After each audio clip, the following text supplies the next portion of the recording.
Assalamualaikum warahmatullahi wabarakatuh. Selamat siang dan salam sejahtera untuk kita semua. Perkenalkan, nama saya Suharno, pendamping PKH Kecamatan Pituriawa, Kabupaten Sidrap, Provinsi Sulawesi Selatan. Jadi pada video kali ini kita akan mengadakan praktek kepada beberapa KPM, yaitu pada modul 8, yaitu pemetaan potensi keluarga dan mendukung aksi bersama dalam pencegahan dan penanganan stunting. Pada sesi 14, yaitu mendukung keluarga mengakses rujukan untuk penanganan anak stunting. Jadi sebelum lanjut ke video berikutnya, jangan lupa like, comment, dan subscribe.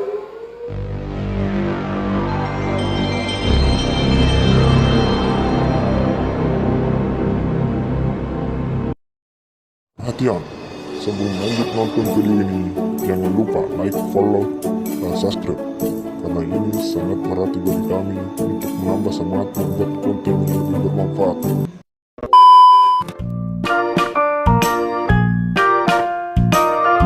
Bismillahirrahmanirrahim. Assalamualaikum warahmatullahi wabarakatuh. Terima kasih atas kehadiran ibu-ibu pada pertemuan siang hari ini. Pertama-tama marilah kita panjatkan puji dan syukur kehadirat Allah Subhanahu wa taala yang telah memberikan rahmat dan inayahnya sehingga kita masih sempat bertemu di tempat ini. Dan tak lupa pula kita kirimkan selawat dan taslim atas junjungan Nabi besar Muhammad sallallahu alaihi wasallam, pembawa ujung keselamatan dunia dan akhirat. Jadi pada pertemuan kali ini Bu, sama seperti pertemuan hari ini kita akan membahas modul 8 Bu. Ya. Modul 8 itu mengenai pemetaan potensi keluarga dalam mendukung aksi bersama dalam pencegahan dan penanganan stunting. Yeah. Kemudian sisinya itu sesi mendukung keluarga mengakses rujukan untuk penanganan anak stunting.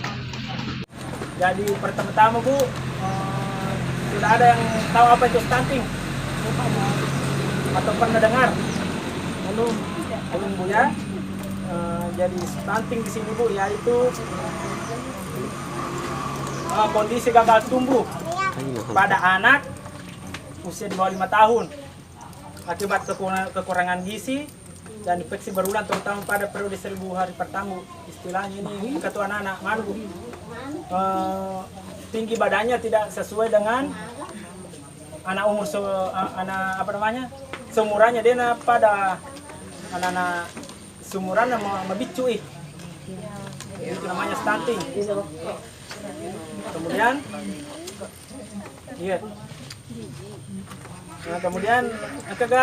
kemudian apakah di sekitar ibu adakah anak-anak yang mengalami stunting sekitar rumah ibu atau lingkungannya? Ada Bu? Tidak ada. Jadi misalnya kalau ada anak-anak mengalami stunting Bu, dibawa kemana? Dilapor kemana?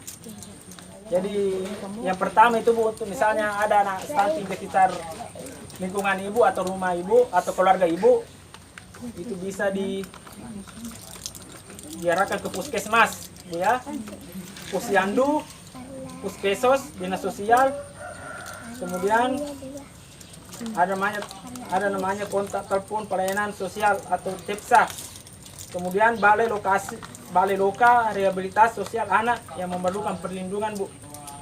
Jadi puskesmas di sini misalnya karena tak bisa misalnya ada stunting Bu, lapor ke puskesmas atau ibu bidan Bu ya, atau Pusyandu.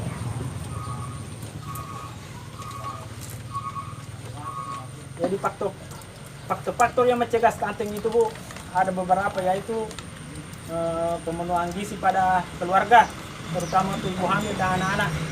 Kemudian beri ASI eksklusif sampai bayi berusia 6 bulan dan makanan pendamping ASI untuk bayi umur 6 bulan ke atas seperti campuran bubur dan sayur-sayuran Bu.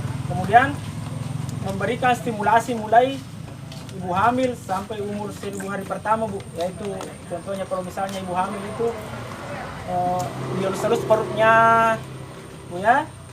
Kemudian berbicara atau mendengar musik. Kemudian pada umur balita bisa memberikan stimulasi berupa bermain bersama, macule-cule di bawah, mengajar anak untuk makan dan memakai baju, mengenal benda, angka dan huruf, dan memantau tumbuh kembang anak secara berkala di posyandu, Bu. Jadi termomoka pema posyandu data, Ibu ya, di sana dikontrol apakah anak ibu mengalami stunting, Bu ya, kan ditimbang di sana. Kemudian diukur berat badannya. Kemudian keempat, menjaga kebersihan diri, keluarga, dan yaitu selalu mencuci tangan, Bu, pakai sabun, menggunakan jamban sehat keluarga, kemudian yang jamban sehat itu, Bu, jarak dari mata air itu 10 meter, Bu, 10 meter dari sumber air yang WC anu, Bu. So, kemudian memiliki atap, dinding, kemudian ventilasi, kemudian yang WC-nya itu layer angsa, bukan WC tanah, itu WC anu, Bu, ajue, tutudang, sempak bami ke tutudang, tanero, itu namanya bukan jamban sehat, yang jamban sehat itu yang layer angsa yang disiram.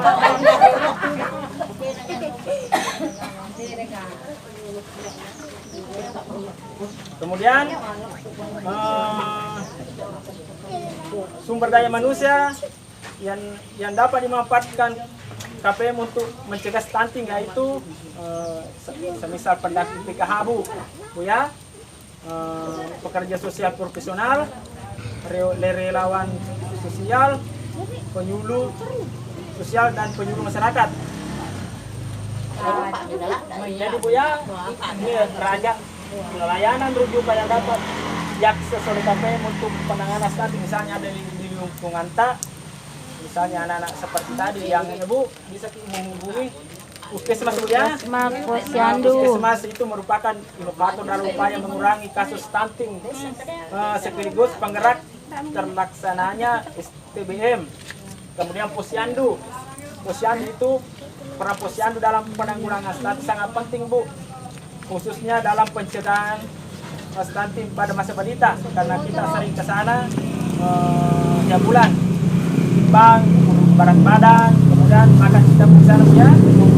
Kemudian kesos itu biasanya didirikan oleh desa, Bu, di kelurahan kalau ada. Kemudian bisa juga ke dinas sosial, Bu, misalnya ada kendala bisa ke dinas sosial bertanya mengenai stunting. Kemudian ada juga kontaknya tadi, kontak teleponnya. Nah, layanan terakhir kan di anak-anak tidak dibawa ke sana, kemudian di rehab, Bu ya, misalnya ada stunting. Mungkin ada pertanyaan, Bu?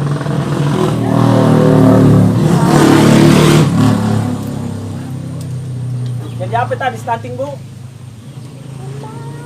Stunting anak balita, ya,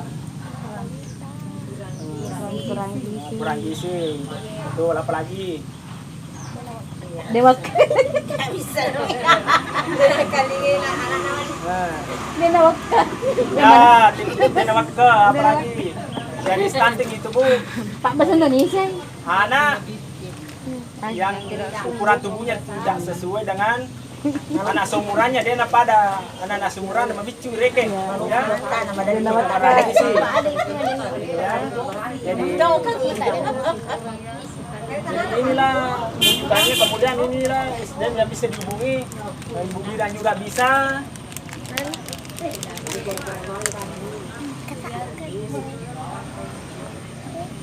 Masih ada, Bu, mau bertanya? Kalau tidak ada pertanyaan lagi, Negara, Pak. mudah-mudahan pertemuan kali ini sangat bermanfaat bagi kita semua. Iya, Pak. Wabillahi taufiq wal hidayah. Assalamualaikum warahmatullahi wabarakatuh.